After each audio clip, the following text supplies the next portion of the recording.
Up or trying to find out more after that mess you made last night with Harriet Harman's interview? Well, this time last night, Harriet Harman went on the record for the first time after days of allegations about her involvement when she worked at her first employer, the National Council for Civil Liberties, and their links with an organisation they were affiliated to, a repellent group called the Paedophile Information Exchange.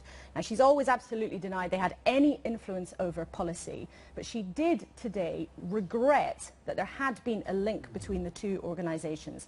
But we were able to go into the National Council's archives today to take a closer look at how the two groups were actually linked. Opening up the files, opening up the past. Some of the papers from the National Council for Civil Liberties history. History shared by the Deputy Labour leader. Shared too by characters she might rather forget. Some of these dusty documents are in Harriet Harman's own handwriting, and these quite chaotic files illustrate just how hard she and other campaigners worked on some of the defining issues of the day, like equal rights for gay people.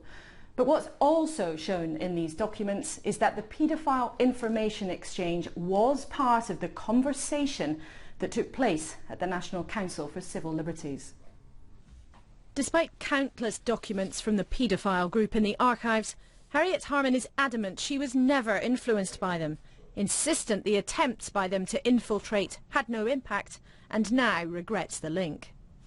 I'm not going to apologise because I've got nothing to apologise for. I very much regret that this vile organisation, PI, ever existed and that it ever had anything to do with NCCL. But it did not affect my work at NCCL. They'd been pushed to the margins before I actually went to NCCL. And to allege that I was involved in collusion with paedophilia or apologising for paedophilia is quite wrong and is a smear.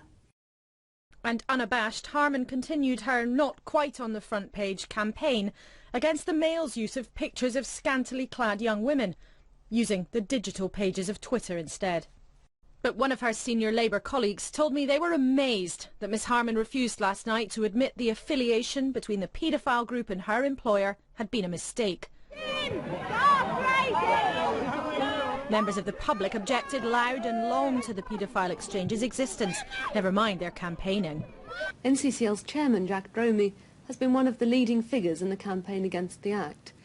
Ms Harman says her husband, Jack Dromey, now also a shadow minister, had squeezed out the group's influence before she even arrived at the National Council in 1978.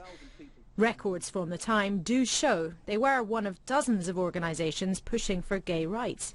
But could a paedophile organisation really have been just another name on the list? Harriet Harman told us last night that the Paedophile Information Exchange was just one of more than 1,000 groups that was affiliated to the National Council for Civil Liberties. She said its work was never influenced by that group. But this list we found shows the leader of the Paedophile Information Exchange had a position on the NCCL's Gay Rights Committee. Sources close to Miss Harman say paedophiles hijacked the Gay Rights Committee at the NCCL in the 70s.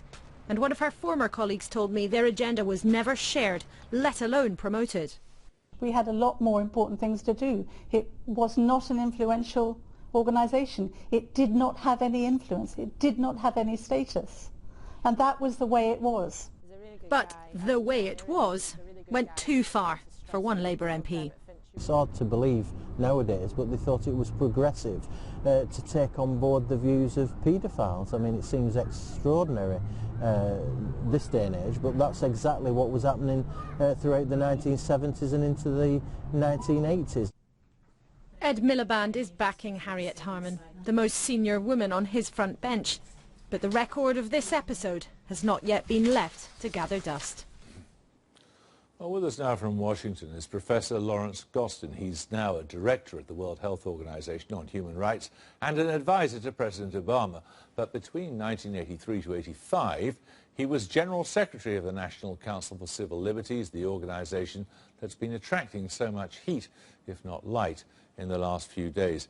And now, Professor Gostin, what was an organization like the Paedophile Information Exchange doing with the NCCL? Well, it was an affiliate organization. When I came to NCCL, it had still been. But I think Harriet Harman is correct. It did not, at least in my time, have any influence on policy. And I've always drawn a distinction. I would be horrified if NCCL or Today Liberty were to take the position of the pedophile information exchange, because I think that children are vulnerable, they need to be protected.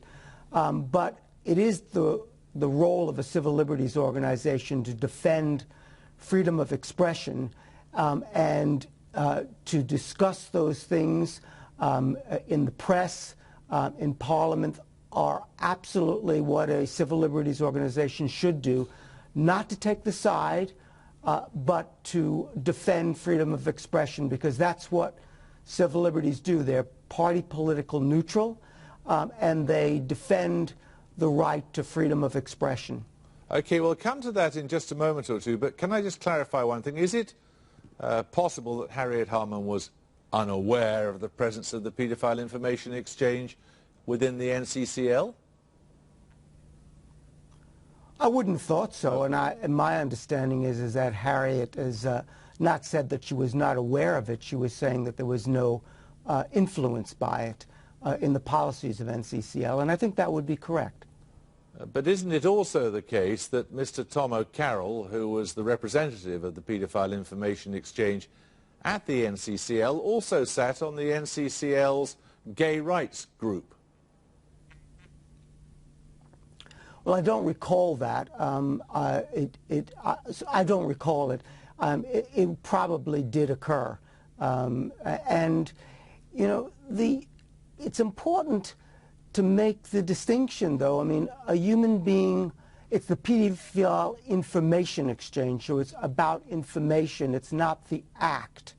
And so I don't see a contradiction defending the information. It's defending the act that I worry about. Sharing information between people who practice the act or are interested in the act is itself objectionable, isn't it? You know, there are so many things that I find objectionable. I find neo-Nazi rhetoric objectionable. I find discussion about racism horrible. Do I think that those things are horrible? Do I think that pedophilia is horrible? Absolutely. It is unconscionable. But where the discussion of it in a free society does need to be defended. That's why you have civil liberties organizations, to do the things that are unpopular. Can you help us a little bit to understand the milieu from which some people who are now quite prominent in our society came then? At this time, your belief was what? That there were, I disagree with what you say, but I will defend to the death your right to say it. That sort of principle. That is a core civil liberties principle, because in a democratic society, when people are always willing to condemn, what can't be condemned is the right of speech. If a journalist were to say something that and to discuss views on both sides about any horrible issue, you would defend that journalist. And every human being, every citizen has the right to speak. That is not the right to act. And there is a very strong line between the two. As I say, I would be appalled if NCCL or Liberty Today or the American Civil Liberties Union were to take the position, the affirmative position, that it was all right or that we had to lower the age of consent. That's not the civil liberties position. But to defend the right of all sides to openly, in a free and fair society, to discuss it. Yes, in fact, if you look at the European Union member states, there are very wide variations as to the age of consent for sex. It is something that different societies have different views on. As I say, my own view is very, very strongly that that a young person cannot consent because there is a position of an imbalance of power, and I'm very much opposed to it. But Would I be opposed to somebody speaking about it? No, I would have to defend that. Professor Gostin, thank you. Now, someone in the administration of UK Justice has blundered big time. They gave an assurance to a former IRA man